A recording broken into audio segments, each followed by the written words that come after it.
Okay, in this video we discuss question number 13 and 15. So question number 13, a block of mass 100 grams is suspended from vertical helix spring, constant 20 nanometer. The block is pulled to a distance of x equals to 2 centimeter from the equilibrium position of x equals to 0 centimeter. Question number 13a, determine the period of oscillation, the maximum velocity, and the total energy. Okay, so they give you a block of mass suspended vertical. So maybe it looks something like this. Let's say this is the equilibrium position and it is being pulled. So like I told you before, if you have a vertical spring, pull here means pull downwards, no? So you will have the amplitude to be 2 centimeter. So I'm going to write here as negative 2 because below this one is positive 2 because that one is above the equilibrium. So if let's say this is not this question doesn't require you to do this, but let's say if the question asks you a different kind of question, you might have to draw the motion in terms of time. So it will look something like this, right? So if you want to use the general equation, it will be x equals to negative a cos omega t. Okay, negative because this one is actually inverted cos graph. A here you can substitute as negative 2n2 lah. This one is in centimeter, so I'm going to put in centimeter, and this one in second. Okay, this one if the question asks you to do that. Okay, anyway, for this one, I think it's much simpler.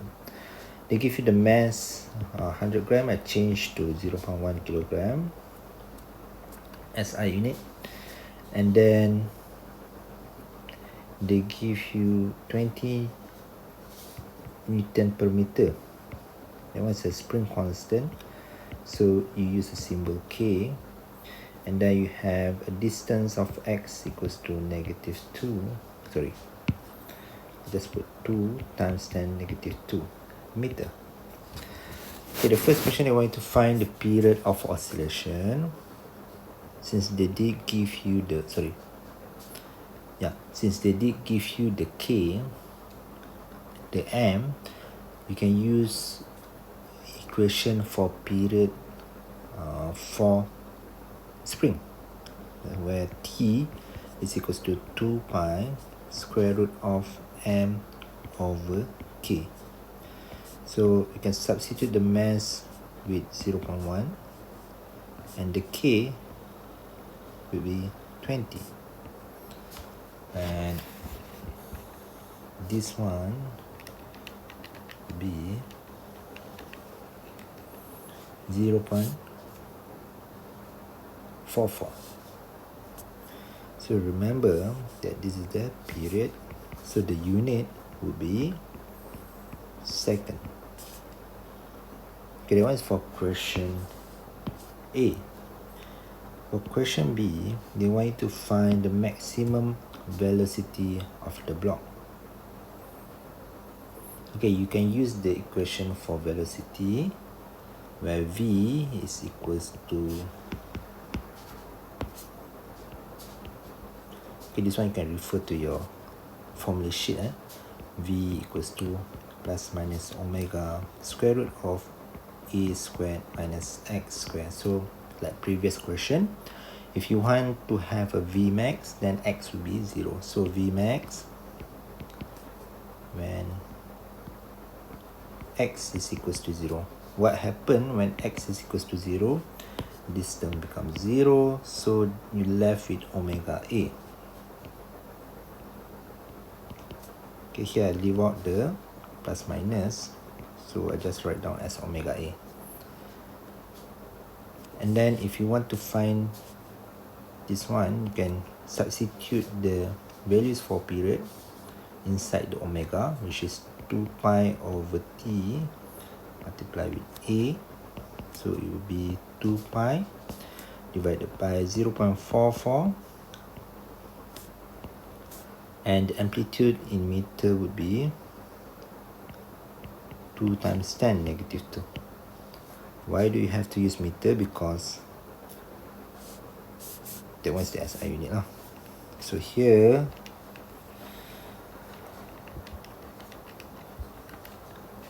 I will get 0.29. So this is your V maximum. Okay, and the last question, they want you to find the total energy of the system.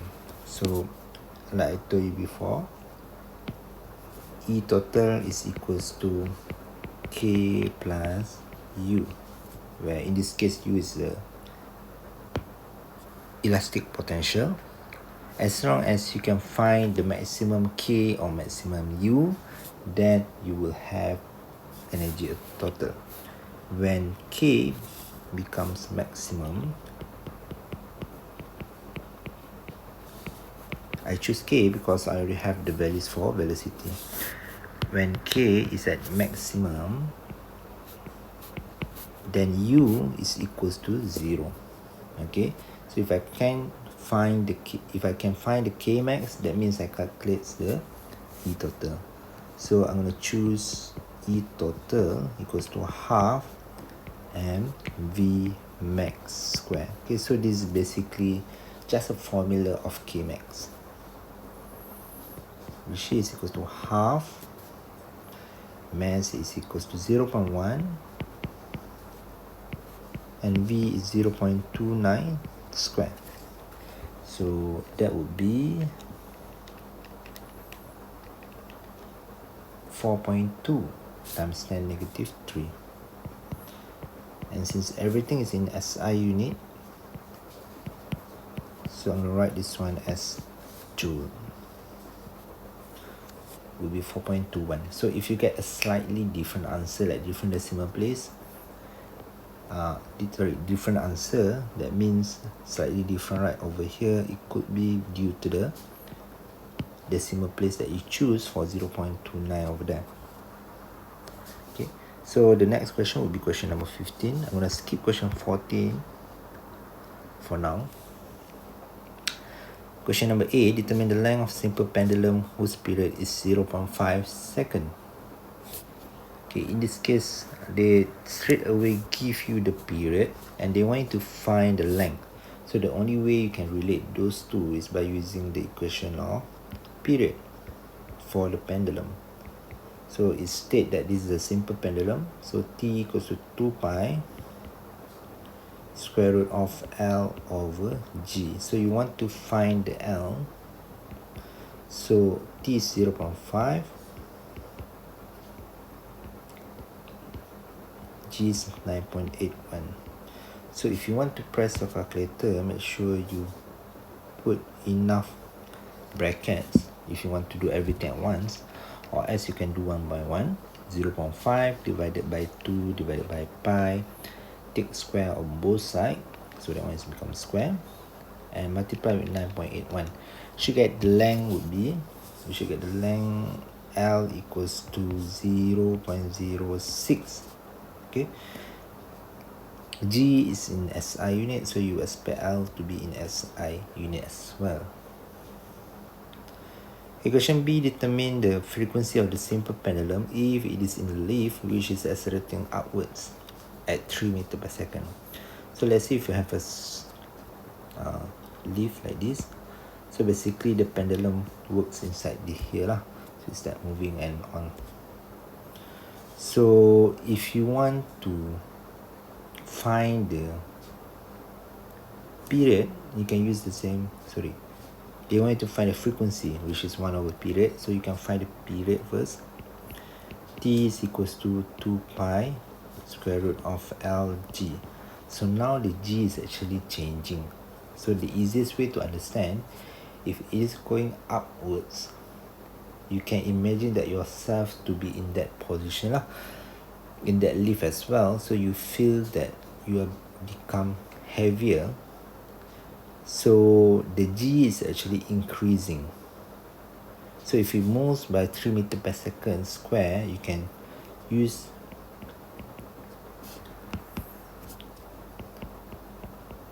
G to be equal to 9.81 plus 3. Okay, because by that logic that you become heavier. The length, you use the previous one, which is 0.06. Okay, so if you want to know where do you get that 9.81 plus 3, you can imagine if you have a person moving inside a lift and the lift is, let's say, accelerating upwards. So obviously you have N and weight for the force acting on you inside the lift. So the direction of A here is equals to 3 meter per second square, right? So if I want to write the equation, it will be summation of Fy equals to Ma. Okay, so if it goes upwards, so I want to measure N, which is my apparent force. So N minus weight, because we follow the direction of A, so it will be N minus weight, equals to Ma. You know that weight is basically mg, right? So Ma plus mg. You can factorize the mass, so you left with A plus G. So the new force over here is MAG, A plus G. So that's why you use the same logic over here. Oops, over there. Okay. For question C, determine the frequency of the simple pendulum. I think I can do it over here. When the leaf is in free fall. Oh wait, I haven't finished this question, so just write it down, but I haven't calculated.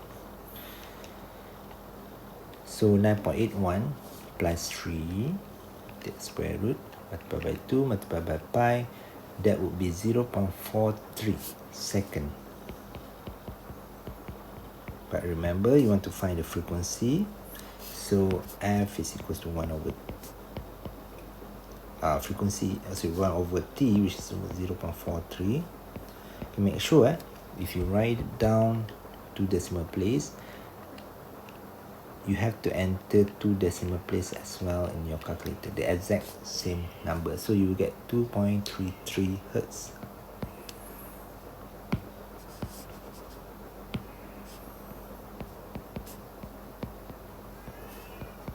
Okay, so I think I have to do the C on the other page.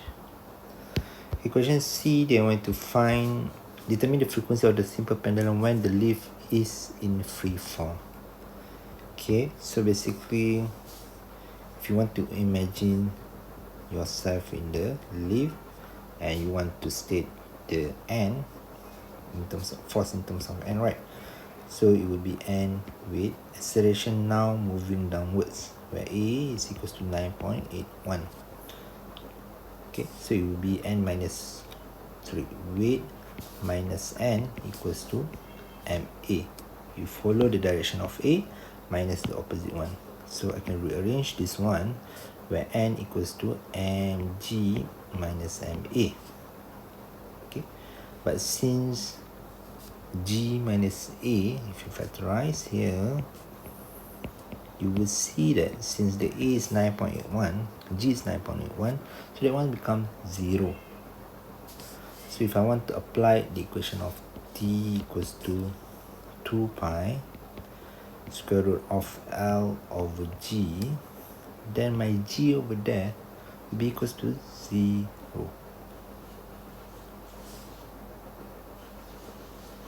But if I want to substitute here, then I will get over 0, right? So I couldn't solve it.